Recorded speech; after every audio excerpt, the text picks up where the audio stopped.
Irmãos, pela manhã nós estivemos falando a respeito do capítulo 9 de Lucas. Abra sua Bíblia ainda no capítulo 9 de Lucas. Pela manhã nós lemos o capítulo 9 e também lemos o capítulo 10, porque ele é quase que uma passagem paralela. No capítulo 9, o Senhor Jesus reuniu os seus 12 discípulos, dando-lhe poder e autoridade, e enviou esses 12 discípulos pelas cidades e povoados a pregar o reino de Deus. Deu poder para curar, para libertar e expulsar demônios. Isso no capítulo 9. No capítulo 10, ele convoca então outros discípulos. Aqui é importante a gente fazer essa divisão, porque no capítulo 9 de Lucas ele chama os 12. No capítulo 10 de Lucas ele chama 72 discípulos. Ou seja, já multiplicou. E essa é a nossa missão enquanto igreja, enquanto discípulos. Discípulos faz discípulos. Ovelha produz ovelhas. Então, através da ministração, através do nosso exemplo, nós vamos multiplicando e anunciando o reino de Deus. Hoje eu quero dar continuidade ao capítulo 9 e nós vamos então ler a partir do verso 46. Nós vamos ler dois textos, na verdade, três perícopes, três cortes no capítulo 9. São três histórias diferentes e nós vamos depois, então, extrair aí do textos algumas verdades e práticas para o nosso dia a dia. Lucas, capítulo 9, a partir do verso 46. O título dessa perícope, do verso 46 até o verso 50, é: Quem será o maior? Essa é a discussão entre os discípulos. Diz assim o texto: E começou uma discussão entre os discípulos acerca de qual deles seria o maior. Vamos parar nesse versículo 46. Entre os discípulos começou-se então um bochicho. Quem era o maior? Quem fazia mais? Quem trabalhava mais? Qual daqueles discípulos era o mais importante? Vamos ser honestos e sinceros. Dado momento em nossa vida, a gente também tem esse pensamento. Nós trabalhamos em comunidade, seja na sua empresa, seja na sua família, né? Às vezes, nós temos uma família composta de pai, mãe, filhos. O pai sai trabalhar, os filhos não ajudam a mamãe, e a mamãe diz: tudo eu, a louça sobra para mim, a faxina da casa sobra para mim. E a mãe, às vezes, tem aquela sensação, não, é um fato, né? A carga sobra para a mamãe, não é verdade? E ela diz: tudo sou eu. Há uma carga. Mas ao contrário disso, às vezes, até mesmo na empresa ou até aqui na igreja, algumas pessoas fazem e têm a sensação, porque fazem mais, então tem um grau, uma moral ou uma posição a mais. Jesus aqui olha esses discípulos desde aquela época, porque ser humano é ser humano. Isso acontece, irmãos, não há nenhuma vergonha em admitir isso. Isso passa pela nossa cabeça. A verdade é que o próprio Jesus disse: o Filho do Homem não veio para ser servido, mas veio servir. Jesus foi o primeiro a servir o povo e a servir inclusive os seus discípulos quando ele faz aquela lavagem dos pés naquela ceia. Ele está dizendo: eu, sendo mestre, estou fazendo o serviço de servo, dando exemplo para nós. Então, o que eu estou dizendo aqui, irmãos, é uma verdade dentro das nossas limitações e da característica humana. Todo ser humano quer ser reconhecido. Ainda que você diga: não, eu não quero. Não tem, Big, uma música que nós cantamos: eu não quero, eu não preciso ser reconhecido por ninguém. Eu nem canto essa música. Eu não canto essa música. Porque se eu cantar, eu vou estar mentindo para mim mesmo. É claro que nós queremos reconhecimento, sim. É claro que eu quero sair na foto. Basta alguém sacar uma foto, lá está eu junto, quero aparecer na foto. Eu quero destaque, eu quero reconhecimento. Não há nenhuma vergonha em admitir isso. É do caráter, é do ser humano. Mas nós, como crentes, como discípulos, nós temos que nos limitar. Tirar e abaixar essa ação que é do velho homem. Todo ser humano quer ser reconhecido, irmãos. Tem uma piada que diz que, né, a gente vai ser reconhecido no IML, no lugar de ser reconhecido no IML. Então nós de fato não precisamos ser reconhecidos. Mas lá no fundo você tem que brigar com você mesmo. Tem coisas que você faz para Deus, tem coisas que você faz lá na sua empresa, tem coisas que você faz na sua família que ninguém sabe que foi você que fez. Como é que fica seu coração? Então, para você saber se você está sendo um bom servo, um bom discípulo, você não pode ter ou não pode aflorar esse sentimento de que você está se esforçando, fazendo muito mais do que outros e que ninguém está reconhecendo. Aqui, entre os discípulos, começou essa discussão de quem seria o maior deles. Provavelmente, daqueles 12, sempre tem uma patotinha que anda mais próximo a Jesus. Vocês lembram dos 12 discípulos, quem é que andava muito mais próximo a Jesus? Quem é que andava mais próximo a Jesus? Hã? João? Sim. E quem mais? Pedro. E é uma coisa interessante, porque Pedro era o mais velho dos discípulos. Pedro ranzinza, durão, impulsivo, qualquer coisa queria cortar a orelha de Malco, dele na espada, o negócio dele era, sabe? Eu parece que fico olhando Pedro e lembrando daqueles sertanejo bravo, que tudo era no facão, aquelas respostas mais rude. Eu tenho a sensação, eu fico imaginando que Pedro talvez tivesse esse comportamento, uma pessoa que tivesse uma criação um pouco mais ríspida.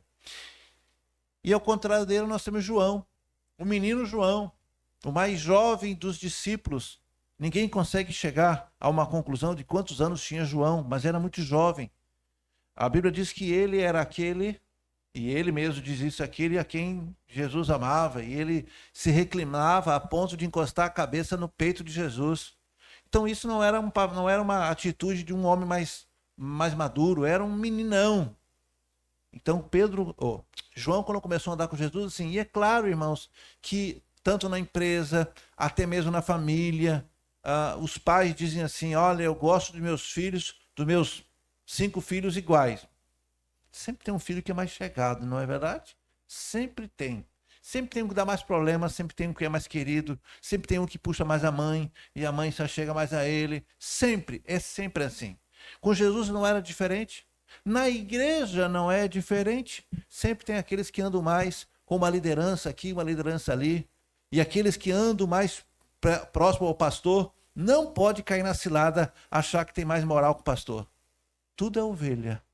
Se tiver que puxar a orelha, você pode andar do meu lado, você pode comer na minha casa.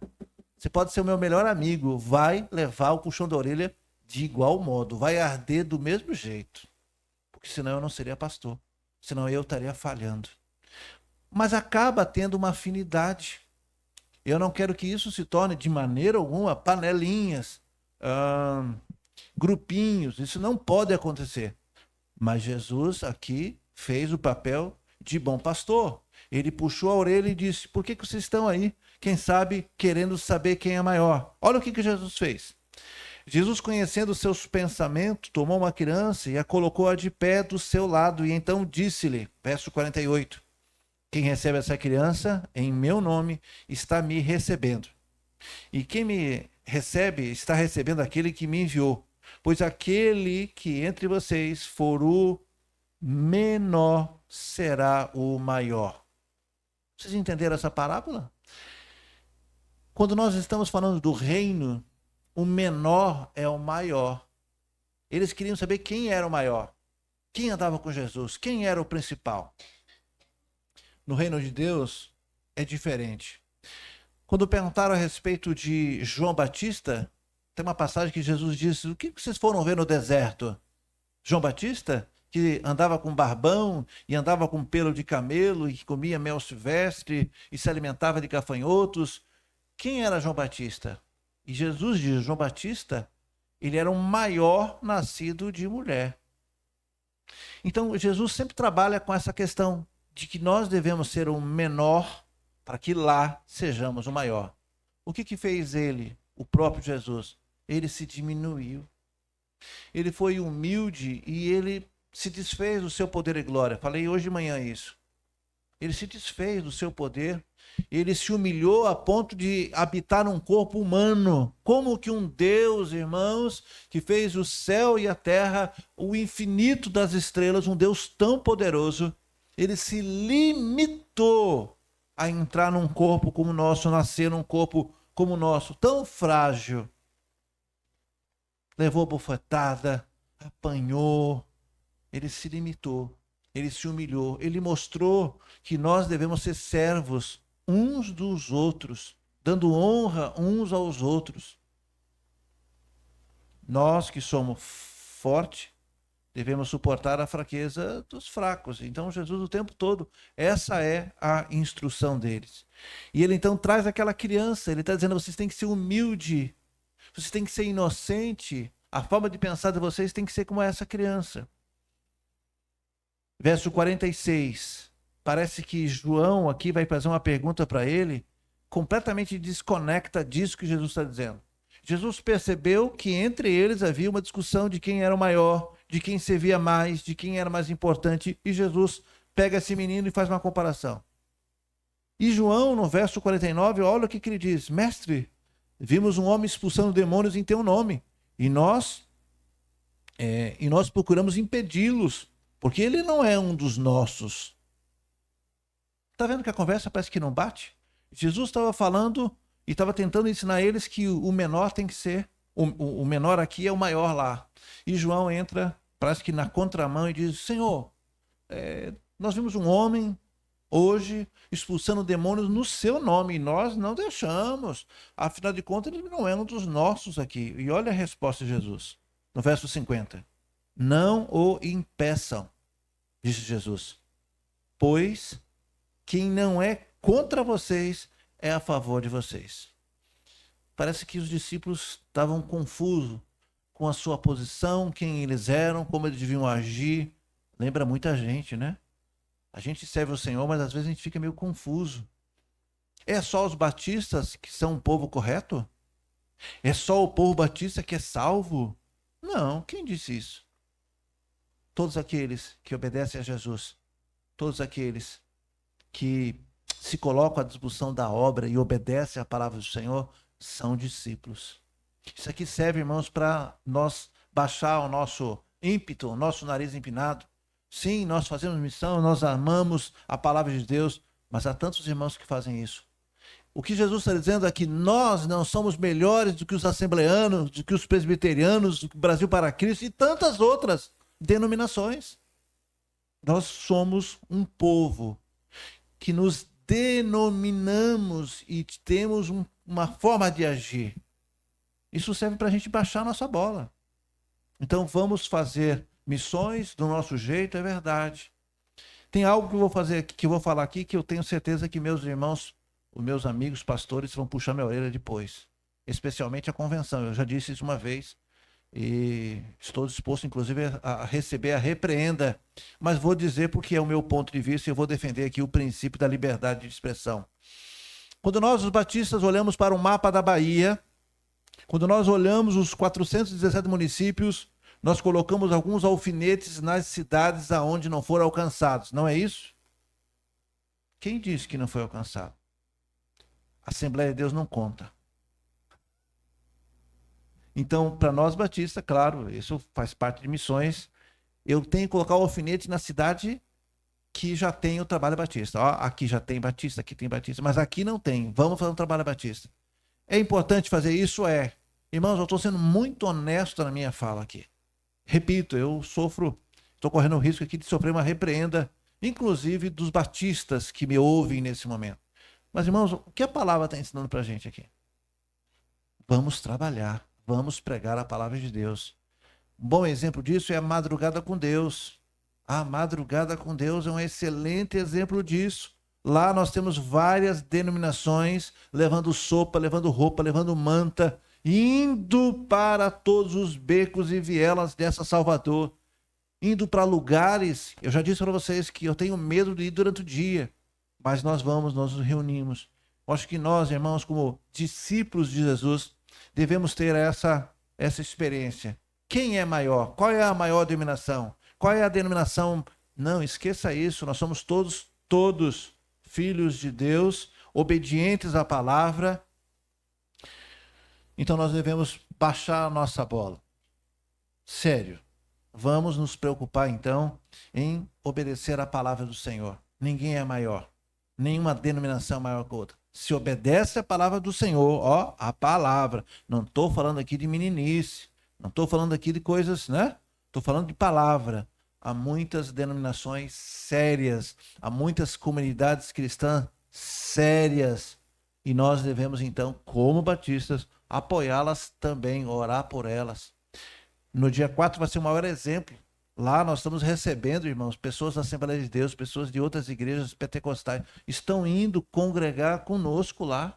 Olha que coisa boa. E por acaso nós vamos fazer seleção de pessoas? Não. A palavra de Deus é para todos. Então, só nessa perícope, do verso 46 ao verso 50, nós já aprendemos duas coisas. Ninguém é maior que ninguém. Nenhum dom é maior do que o outro. Todos nós, na presença do Senhor, somos servos. Temos funções diferentes, temos dons diferentes. E a gente não pode agora um fazer acepção de outro, ou um invejar o dom do outro, ou se achar mais do que outro. É isso que o texto está dizendo. Inclusive dentro ou fora das nossas denominações.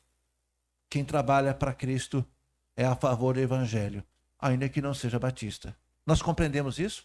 Amém, irmãos? Amém. Vamos passar então para a segunda perícope, a partir do verso 51. Olha a sua Bíblia.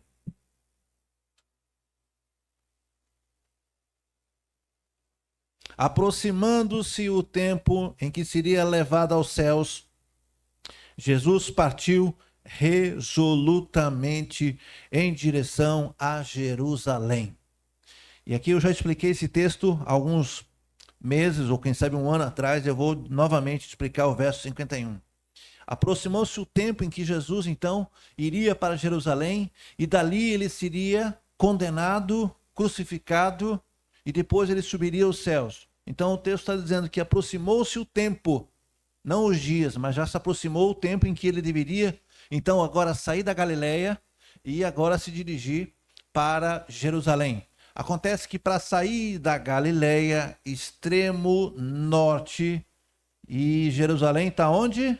No sul de Israel. Então ele tem que sair da Galileia, ele tem que passar por Samaria, que está no meio, para depois chegar na região da Judeia, em Jerusalém. O texto está dizendo, aproximou-se um tempo que ele seria levado aos céus.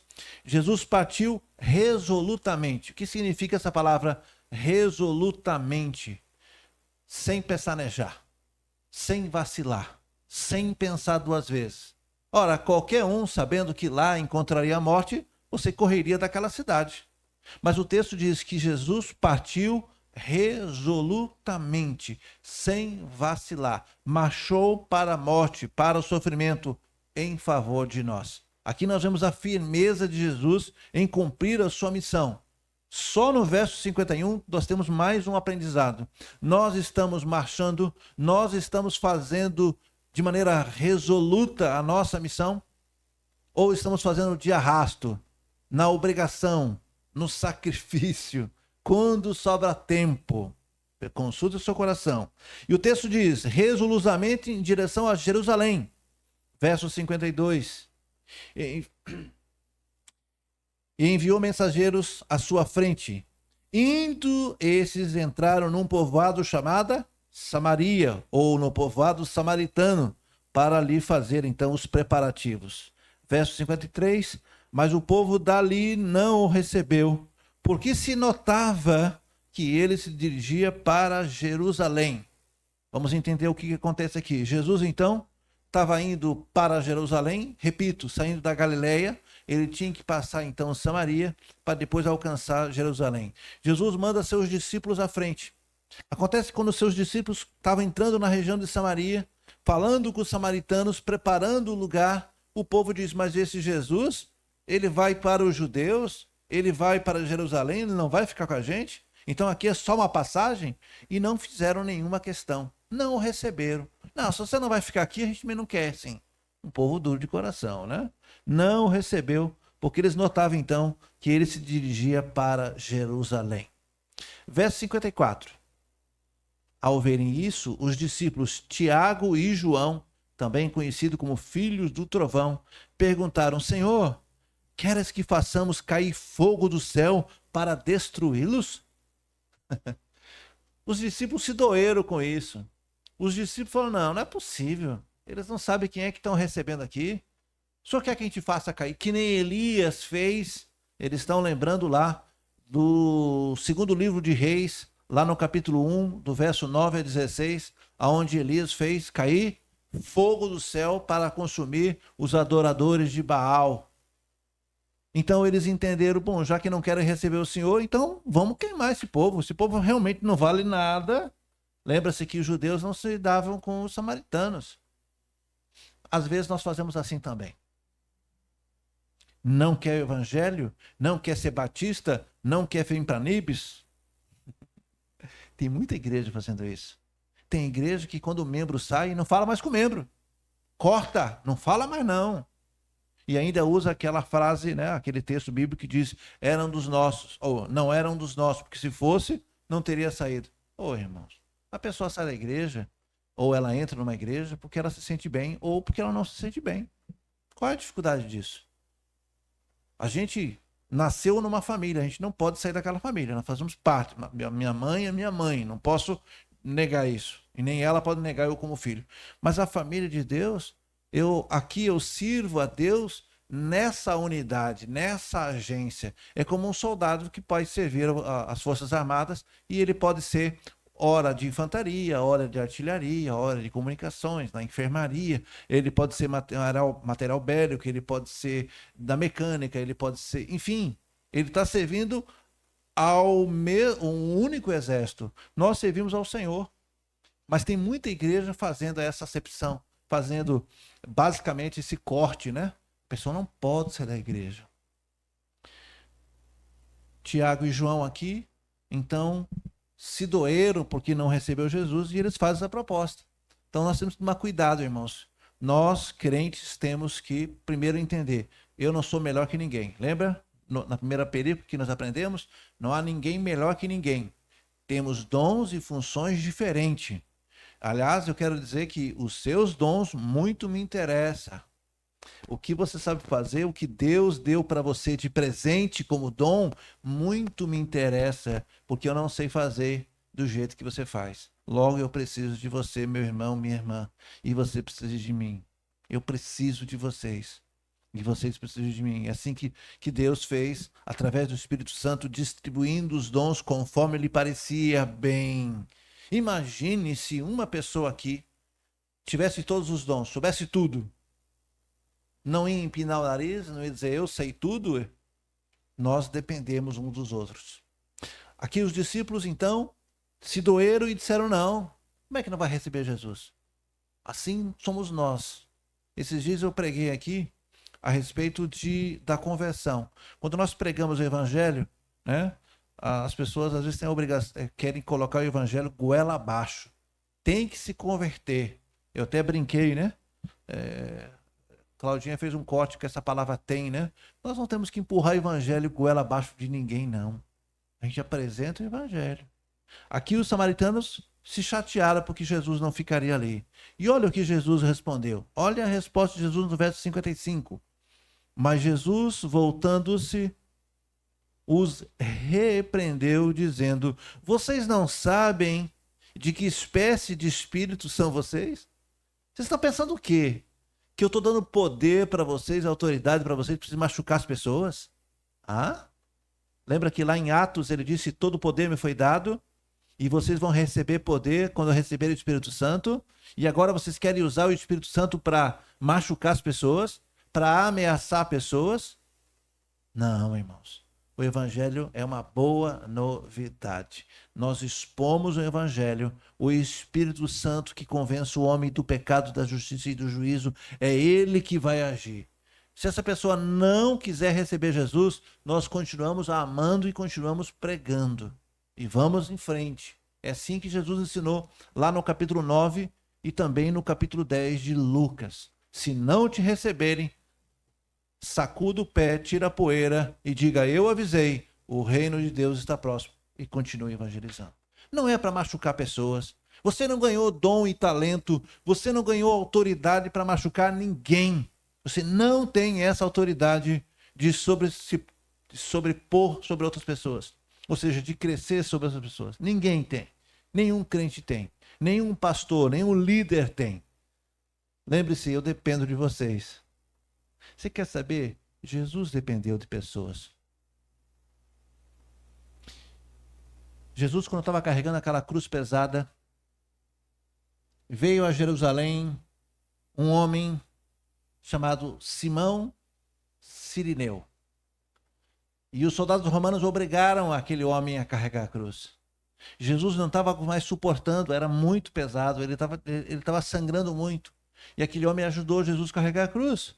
Ajudou Jesus a carregar a cruz. Quando Jesus foi fazer a última ceia, Jesus precisou emprestar um jumentinho.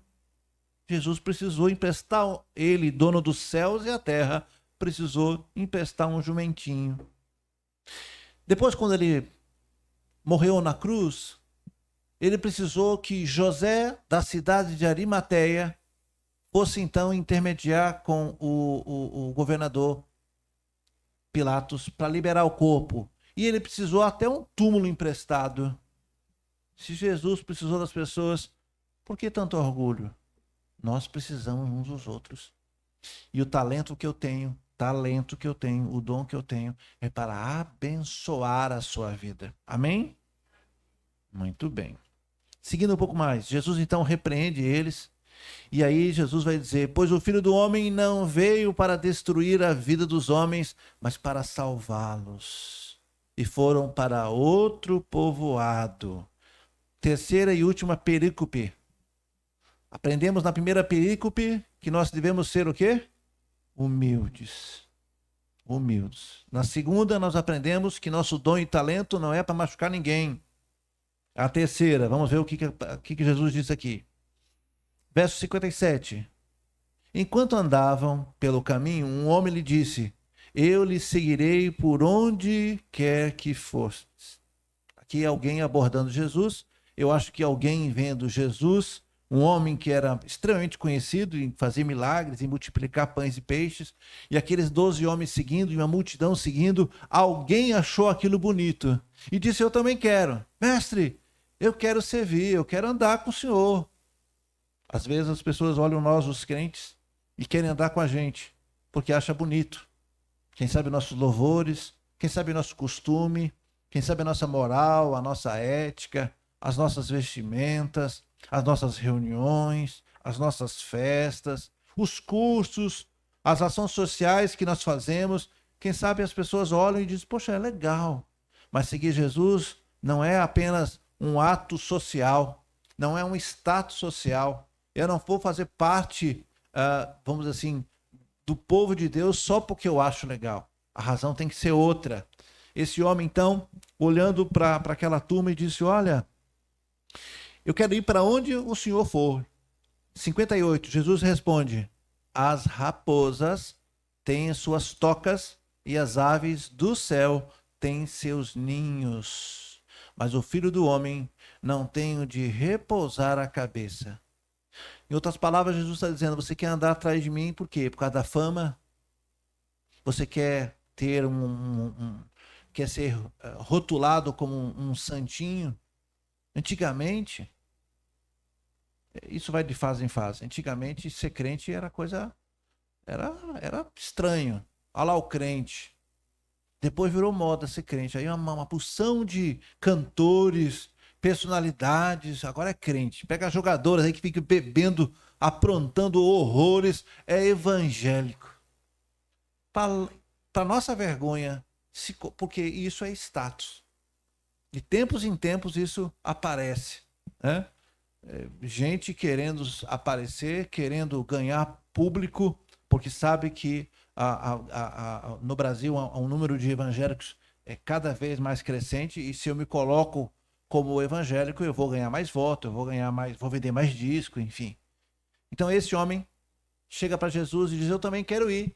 Eu também quero ir nessa turma. E Jesus repreende eles. Ó, você está indo atrás do quê? De fama? De dinheiro? O Filho do Homem não tem aonde repousar a sua cabeça. De fato, Jesus não tinha casa, até mesmo o jumentinho ele teve que emprestar. A comida eram as mulheres, eram as pessoas que doavam. Ele não tinha posse nenhuma. Não tinha nada. Mas aqui tem um detalhe importante. No verso 58, a pessoa, aliás, 58 não, 57, a pessoa se candidatou. E Jesus repreendeu e disse: se você quiser, você segue agora. Não vai ter nada disso. Mas é interessante, irmão, quando você olha a sua Bíblia, no verso 59, olha a sua Bíblia aqui que diz aí. A outro, ele diz: siga-me. Interessante isso, né? A um ele não quer. A um ele diz: não é como você quer, não é oba-oba, não. Mas já olhando para outra pessoa, ele diz: siga-me. Mas o homem respondeu: Senhor, deixa-me ir primeiro sepultar o meu pai. Aqui nós temos que entender essa expressão, irmãos. Deixa eu sepultar meu pai não significa que o pai dele estava morto naquele momento. Acontece que o filho mais velho, o que recebe uma herança dobrada, ele tem a obrigação de cuidar do pai. Aliás, devia ser até hoje, né? Então esse filho, ele não pode abandonar o pai. Ele não pode ir para outro lugar sem que antes o pai dele morra. E ele então sepulta seu pai e agora ele se torna o patriarca daquela família. É nesse sentido que o texto está dizendo. Então Jesus disse: olha, eu vou seguir, venha, me siga. Ele diz: eu não posso. Deixe primeiro eu sepultar meu pai. Se o senhor puder esperar mais uns 5, 10 anos aqui, aí quando meu pai morrer, eu estou livre para ir. Assim nós fazemos muitas vezes. O Senhor está te chamando essa noite para servir, para ir, e muitas vezes nós estamos dando essa desculpa. Deixa eu primeiro resolver, Não é isso que Jesus quer de nós. Deixa aí primeiro, Senhor, esse sepultar meu pai. Olha a resposta de Jesus, no verso 60. Jesus disse: deixe que os mortos sepulte os seus próprios mortos. O que ele quer dizer com isso? Se o pai dele não estava morto, deixa aqueles que são mortos espiritualmente sepultar os que são mortos efetivamente. Deixa aqueles que não vão produzir nada, estão mortos nos seus delitos e pecados, sepultar esses mortos. E a esse Jesus disse, verso 60, olha só: porém, vá e proclame o reino de Deus. Não se prenda com as coisas deste mundo. Não se prenda, irmãos, com as riquezas, com as coisas daqui. Deixe que os mortos lidem com as coisas mortas. Tu, porém, vai pregar aos vivos o evangelho vivo que proporciona a vida eterna. Vocês entenderam isso, irmãos? Você entendeu o que Jesus está falando conosco nessa noite? Jesus está levantando essa igreja para ir. Deixa as coisas daqui e agora. Deixa as preocupações. E com isso eu não estou dizendo largue seu emprego, né? Abandone sua casa. Não estou dizendo isso, não. Eu estou dizendo que você deve priorizar o reino de Deus e a justiça de Deus. Priorize. Hoje eu tive uma conversa com uma amiga. Convidei ela para ir para a Itapecerica. E ela, com muita tristeza no coração, disse: ô, pastor, eu não sei se vai dar, a não ser que fulano me leve. E começou a colocar algumas dificuldades. Eu disse: minha irmã, prioriza o reino de Deus. E ela levou um susto e disse: é verdade, eu vou. Ó, às vezes nós precisamos ser lembrados. Às vezes nós precisamos ser lembrados de que primeiro nós devemos priorizar as coisas do reino. Às vezes nós ficamos olhando as miudezas e acabamos, então, não priorizando aquilo que é importante. Tu, porém, diz o verso 60, vá e proclame o reino de Deus. 61, estamos acabando. E ainda outro disse: vou seguir-te, Senhor, mas deixa-me primeiro voltar e despedir-me da minha família. Jesus disse no verso 62, ninguém que põe a mão no arado olha para trás. É apto para servir o reino. Um disse: eu vou, tudo bem, mas eu quero primeiro despedir da minha família. Não parece justo? Claro que parece justo. Mas Jesus está dizendo: olha, quem olha para trás, quem recebe o chamado para fazer a obra e fica olhando para trás, não é apto para isso. Jesus provavelmente está citando aqui aquela passagem que está no primeiro livro de Reis, no capítulo 19, a partir do verso 19 e 20, quando Elias começou então a procurar um substituto, e ele passa por uma fazenda, por uma estrada, e vê lá Eliseu, que estava com 12 juntas de boi virando a terra. E Elias, então, joga sua capa sobre Eliseu. Esse é um sentido de dizer, olha, você está sendo convocado para uma missão. E Eliseu, naquele momento que estava arando, ele estava no exato momento que estava arando, o que ele fez? Ele corre para casa, mata 12 juntas de boi. Ele queima toda a tralha, toda o arado que era de madeira na época, se é hoje ele é de ferro, né? Ele queima aquele arado para fazer o churrasco. Pense numa festa que Eliseu não deu. Pense na alegria. Ele poderia, irmãos. Ó, Elias, você está me chamando? Eu vou deixar aqui o gado para minha família, né? São 12 cabeças de animal. Tem toda a ferramenta. Fiquem para vocês, eu vou seguir Jesus. Não seria justo? Ele diz, não, eu não vou precisar mais. Eu vou queimar tudo isso aqui e nós vamos fazer uma grande festa, porque eu não vou voltar atrás. Eu nunca mais vou fazer isso. Meu negócio agora, o meu chamado agora é outro. Não é essa atitude de Jesus aqui diz. Ninguém que põe a mão no arado, ninguém que diz que vai ser meu discípulo, pode voltar atrás. Não dá para voltar atrás. Porque se você volta atrás, você não tem parte com Deus. Você não tem parte nesse ministério. Nós fomos chamados, irmãos, para fazer a obra de Deus, para sermos diferentes nessa sociedade, para fazer a diferença, não apenas para ser diferente. Você não foi chamado para ser um crente esquisitão, para se vestir diferente. Jesus não te chamou para você ser diferente, mas para você fazer diferente e fazer a diferença no meio desse povo. Enquanto há corrupção, enquanto há traição, enquanto há tantas coisas, nós temos que fazer diferente. Mesmo que todo mundo esteja indo para aquele caminho, sua mãe não lhe ensinou que você não é todo mundo? Você é especial de Deus. Você teve um chamado especial.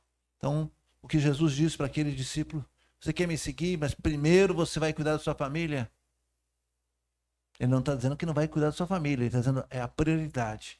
E Jesus, então, entra com essa resposta no verso 52. Ninguém que põe a mão no arado e olha para trás, ele é apto para o reino de Deus. Nós somos aptos? Nós estamos vacilando. Lembre-se que a primeira coisa que eu fui ler aqui no verso 51 é que Jesus, quando estava indo em direção a Jerusalém, ele estava indo resolutamente. Nós somos firmes naquilo que estamos fazendo, nosso propósito de servir ao Senhor? Ou você está vacilante? Hoje você diz que vai, amanhã diz que não vai. Hoje você diz, não, eu vou ser fiel, eu vou obedecer a palavra, amanhã não vou obedecer tanto assim. Como é que está o seu coração nessa noite? Você tem sido humilde na presença do Senhor? Ou você se acha maior do que os outros? Você usa o seu dom e o seu talento, a sua posição social, a sua autoridade, seja como mãe, pai, chefe, enfim, aonde você está. Você tem usado essa tua autoridade para machucar as pessoas? Terceira perícope. Você se colocou à disposição do reino de verdade ou você está dando desculpa para Jesus? E não digo só apenas a missões, eu estou dizendo ser crente, ser um discípulo. Você aceitou esse desafio? Ou você está olhando para trás? Lembre-se da mulher de Ló, que olhando para trás, desejando ainda as coisas de Sodoma, foi transformada numa estátua de sal. Ainda que não seja literal, a mensagem serve como ensino. Como está o seu coração hoje? Você está firme com Jesus para vencer as batalhas? Olha, eu vou ser crente, eu vou seguir o que está aqui, ainda que o mundo me diga que eu sou ridículo, que eu estou antiquado, e que todo mundo faz, o que tem. Não, eu vou permanecer na palavra, obediente. É essa a sua posição nessa noite? Ou você está vacilante? Não responda a mim, não. Você vai responder ao Senhor.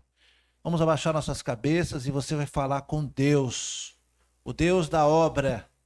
E você vai dizer, Senhor, nessa noite eu quero refazer a minha aliança. Eu quero me colocar à disposição e não quero olhar para trás. Eu não quero dar desculpa em ser um crente de verdade, em fazer a obra. Eu quero nessa noite, ó Deus, ser transformado. Muda, Senhor, a minha posição autoritária, a minha posição de, quem sabe, me sentir maior. Muda, Senhor, eu quero ser humilde como o Senhor for humilde. Ó Deus, eu quero usar meus dons e talentos para a glória do Senhor. Ó Deus, eu quero olhar para frente, eu quero ser fiel à sua palavra, fiel, ó Deus, às suas instruções, aos seus mandamentos. Eu não quero olhar para trás. Pai, em nome de Jesus, aqui está a sua igreja. O Senhor separou esse texto, aliás, esses 3 textos para ensinar a sua igreja. Quem sabe, ó Deus, quando eles saíram das suas casas, eles não imaginavam que o Senhor estaria preparando, ó Deus, essa instrução. Muito obrigado, Senhor, por ensinar a sua igreja. Muito obrigado pela liberdade que o Senhor me dá de falar abertamente aos meus irmãos. Ó Deus, de me colocar exatamente no mesmo nível do que eles. Tu bem me conheces, Senhor. Eu tenho um dom do pastoreio, do ensino, ó Deus, mas eu nunca, de maneira alguma, quero me colocar sendo superior a ninguém. Me ajude, Senhor, me chame a atenção, puxa a minha orelha, Senhor, se por algum motivo, ainda que eu não perceba, eu quero ser servo, conservo. Senhor, lá no campo missionário eu procuro trabalhar ombro a ombro com os seus servos, Senhor. Eu não quero nenhuma posição a mais, Senhor. Eu quero trabalhar tanto quanto eles. Eu quero ser tão missionário como qualquer um desses que aqui estão. Senhor, me ajude, ó Deus, a ensinar o seu povo. Me ajude, Senhor, que eles olhem para mim e que eles vejam, Senhor, como é que eu tenho agido diante do Senhor. Para que eles possam, Senhor, como diz Paulo, ser de meus imitadores, como eu sou de Cristo. Não que eu seja melhor, mas eu sou tão somente um servo, ó Deus. Me ajude, ó Deus, a ensinar o seu povo. Me ajude, ó Deus, a andar segundo a sua vontade. Prospere, Senhor, aqueles que te servem de coração. Senhor, ajude, Senhor. Abençoe, Senhor, a cada servo e serva do Senhor, que de maneira voluntária, Senhor, tem se dedicado a esse ministério. Eu tenho dito, Senhor, que eles não trabalham para mim, eles não trabalham para Nibs, mas trabalham diretamente para o Senhor. E o Senhor é fiel e justo e está recompensando e há de recompensar a cada um, segundo o esforço que cada um está fazendo, ó Deus. Muito obrigado, Senhor, pela liderança que o Senhor tem me dado. Muito obrigado, Senhor, por cada servo que o Senhor tem colocado aqui nessa igreja. Eu estou tendo o privilégio, Senhor, de andar ombro a ombro com eles. E o Senhor vai dar para nós o privilégio de inaugurar agora dia 4, Senhor, para a glória do Senhor. Aquele lugar vai saber que existe um Deus poderoso, que em pouco tempo nós levantamos aquilo para que o seu nome seja engrandecido naquele lugar. Muito obrigado por essa oportunidade de servir ao Senhor. Som dos nossos corações. As pessoas estão orando nessa noite, ó Deus. Cada um está se examinando, Senhor. Cada um está, Senhor, pedindo perdão, caso eles estejam falhando, Senhor. Só eles sabem. Eu não sei. Mas o Senhor está dando essa oportunidade de conserto nessa noite, de virada. Nós queremos começar a próxima semana, Senhor, com a nossa consciência tranquila. Queremos começar, Senhor, acertando aquilo que precisa ser acertado. Assim nós oramos, Senhor, sabendo que o Senhor está corrigindo, que o Senhor está nos animando, que o Senhor está nos dirigindo em tudo conforme a sua vontade. Oramos agradecidos em nome do seu Filho Jesus. Amém? Deus abençoe. Muito obrigado pela sua atenção. Você que está em casa nos assistindo, pense naquilo que o Senhor falou com você nessa noite. Nós teremos culto quarta-feira, 19h30. Domingo, culto a partir das 10h30 e também 19 horas. Voltaremos com a EBD no mês de agosto, depois do dia 4. É isso? Depois do dia 4. Tá bom, irmãos? Vamos ficar em pé, vamos louvar.